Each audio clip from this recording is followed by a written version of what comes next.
continuación, en este epígrafe, vamos a trabajar sobre los contenidos del 9.2, que hace referencia a la intervención en Marruecos, repercusiones de la Primera Guerra Mundial en España, la crisis de 1917 y el trienio bolchevique. Bien, vamos ahora a describir brevemente lo que sería la introducción de Marruecos. Entonces, bueno, vamos a ver qué antecedentes hay a esto, ¿no? Entonces, en primer lugar tenemos la conferencia de Algeciras. En esa conferencia se dirime cómo gestionar todo lo que sería el colonialismo, ¿no?, que está sucediendo en ese momento en el norte de África. Entonces se decide que España controle esta zona del norte de Marruecos, la región del Rift, a modo de protectorado. Se va a encontrar con resistencia, ¿no? Y inicialmente vamos a destacar que el ejército español va a tener derrotas, como la sucedida en el Barranco del Lobo, ¿no? Las tribus rifeñas van a poner resistencia a esta ocupación.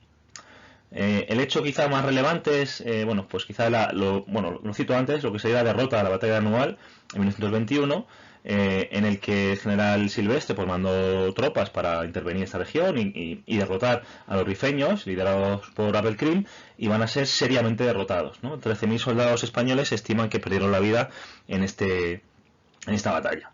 ¿Cuáles son las consecuencias? Bueno, pues en primer lugar se hace una investigación en lo que se conoció como el expediente Picasso, que será ocultada las conclusiones porque, bueno, digamos que esta derrota se va a asociar a negligencias de altos mandos, etcétera. Entonces ese expediente Picasso va a quedar un poco suavizado, olvidado, ¿vale? Porque las conclusiones no fueron del agrado de la cúpula, ¿no?, de alguna manera.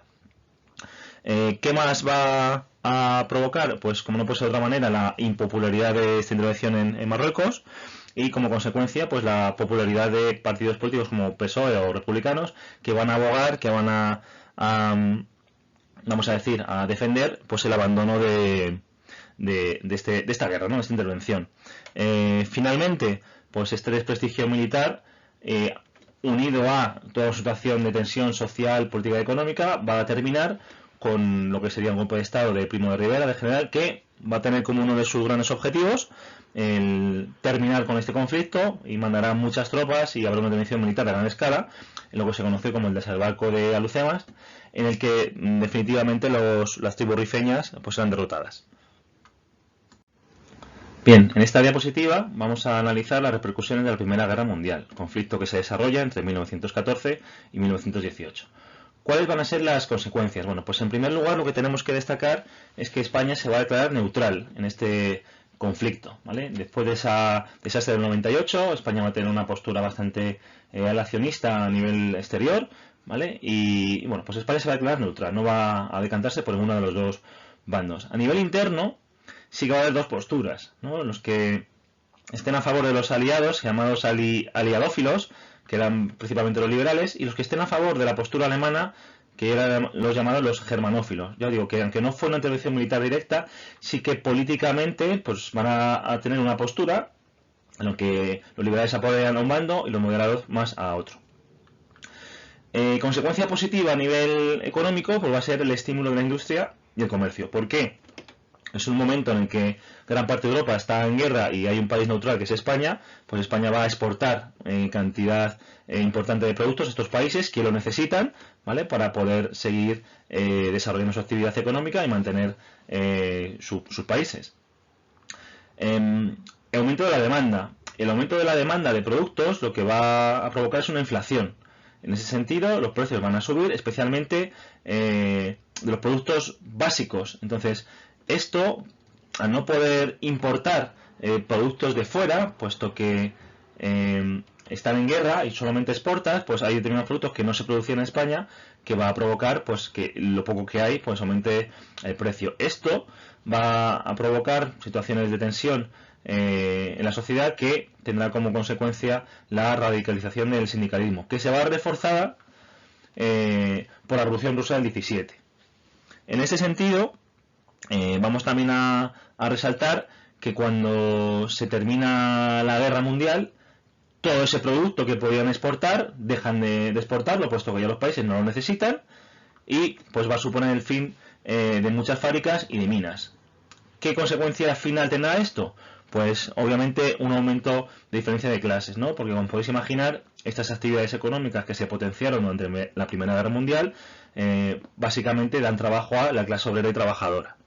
Luego, las consecuencias de la Primera Guerra Mundial inicialmente podemos decir que fueron positivas, puesto que se produjo una época de bonanza económica al aumentar la exportación, pero a su vez provocó alta inflación de productos básicos al no poder España comprar productos que necesitaba fuera, al estar en guerra esos países, y cuando pasa estos años de guerra en el que ya la exportación ya no va a ser tan grande como en ese momento, pues provocará el cierre de muchas fábricas y minas, aumentando el paro y por lo tanto dando más incidencia a la diferencia de las clases sociales. En esta diapositiva vamos a trabajar sobre la crisis de 1917, que vamos a ver que tiene como tres direcciones: una militar, otra política liderada por la burguesía y otra social liderada por el proletariado. Vamos a explicar la primera. En primer lugar, tenemos que destacar que hay un enfrentamiento entre el gobierno y el ejército, que solicitaban mejores condiciones de trabajo, más sueldo y la regulación de los ascensos. Ellos entendían que se estaban produciendo ascensos demasiado rápido de oficiales que estaban en África, los llamados los africanistas, y ellos decidían, o entendían mejor dicho, que eso no debía ser así, ¿no? Que estaban pasando por delante de otros oficiales que llevaban más tiempo en el servicio militar y ellos entendían que no debería ser así. Entonces, esto va a provocar la formación de juntas de defensas que reclamaban pues estos aspectos que os acabo de comentar. Finalmente la crisis se va a resolver con la ley del ejército del 18, en el que, bueno, pues trajo una subida de sueldos y una regulación de los ascensos. Entonces, como veis, el ejército va a empezar a adquirir otra vez importancia política, ¿no? Puesto que va a provocar cambios. La crisis política. La crisis política está llamada Asamblea de los Parlamentarios, está motivada por el cierre de las Cortes. Ante la situación de tensión, de corrupción y de crisis, se cierran las Cortes, ¿no? Habían sido cerradas por el gabinete de Romanones. Luego no había control parlamentario y en ese sentido, pues la Liga Regionalista liderada por Cambó va a plantear la formación de una asamblea de parlamentarios, en el que van a estar, bueno, pues partidos políticos que estaban reclamando, pues uno, la disolución del gobierno y la formación de cortes constituyentes, es decir, una nueva constitución y un nuevo gobierno, como os he destacado antes. Esa asamblea va a ser tildada de separatista y va a ser disuelta por la Guardia Civil. Luego este movimiento quedará extinguido en ese momento. Y por último, tenemos esa crisis social liderada por la clase obrera, por los trabajadores. ¿Cuál va a ser los precedentes de esa guerra general? Bueno, pues en 1916 UGT había propuesto una huelga general política. Se llegaron a una serie de acuerdos con Romanones para abaratar los productos básicos, pero al cambiar el gobierno, Eduardo Dato entendió que no tenía por qué asumir los compromisos que había adquirido su predecesor. Esto va a provocar pues una huelga general que va a tener especialmente éxito en Madrid, Bilbao, Barcelona y las cuencas mineras de Asturias, y que va a también ser reprimida de una manera muy dura por parte del ejército, en el que van a morir 70 personas y habrá más de 2.000 detenidos. Esta convocatoria de huelga pues fue, como os he comentado, pues liderada por UGT, que era el sindicato socialista, y la CNT, que era el sindicato anarquista, ¿no? Entonces, os podéis hacer una idea cuál es la situación de crispación en este 1917. Vamos a hacer una recapitulación un poco de esta crisis del 17, ¿no? Entonces, en primer lugar tenemos que todo va a provocar una descomposición del sistema de restauración que ya venía tocado, pues bueno, por estos problemas territoriales relacionados con los nacionalismos y el turnismo, que ya era un sistema obsoleto.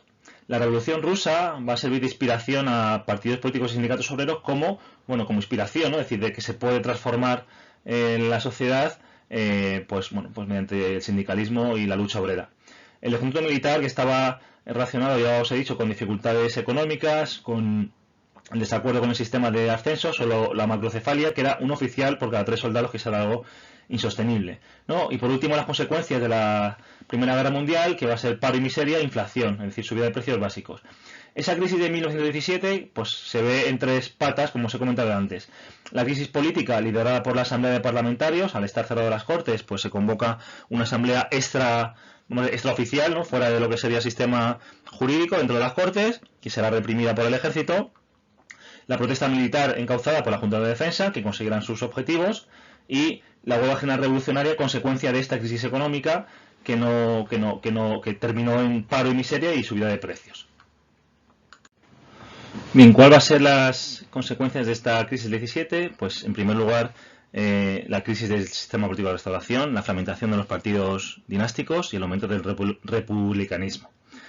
En segundo lugar, los conflictos sociales van a aumentar de manera radical debido al paro, la inflación. Y bueno, hay que decir que en este sentido, unos años más tarde, en el 19, se conseguirá alguna ganancia a nivel social, como fue la jornada laboral de 8 horas. El aumento del pistolerismo, lo que sería el sindicato libre, es decir, tanto el movimiento obrero como los patronos se pusieron en un escenario de violencia en el que se mataban a líderes sindicalistas, se mataban a patronos, había atentados, y vamos a destacar, pues por ejemplo, el asesinato del anarquista Salvador Seguí, o quizá lo más sonado fue el asesinato del presidente del gobierno Eduardo Dato, el cuarto, ¿vale? El cuarto presidente del gobierno que fue asesinado en poco espacio de tiempo. El asesinato de Eduardo Dato está inmerso en lo que se conoció como la ley de fugas, que hacía algo así como que si un preso estaba escapándose, pues el Estado tenía derecho de asesinarle en ese contexto, ¿no? Bueno, todo se mezcla en este sentido y lo que quería destacar es ese clima de violencia extremo que estaba sucediendo en ese momento en España. El desarrollo del movimiento obrero al amparo de la Revolución Rusa como inspiración, pues va a seguir tomando un camino ascendente, destacando en lo que fue el trienio bolchevique, que fue entre el 18 y el 20, y tuvo especialmente incidencia en el sur de España, en Andalucía, en el que se van a ocupar tierras y las huelgas llegaron a paralizar las cosechas. Este movimiento pues será duramente reprimido. Y finalmente pues se produjo un golpe de Estado, dado el clima de inestabilidad que había en el país, pues Primo de Rivera decidió dar un golpe de Estado en 1923. Bueno, pues espero que con esta presentación hayan quedado claras las ideas más importantes. Muchas gracias.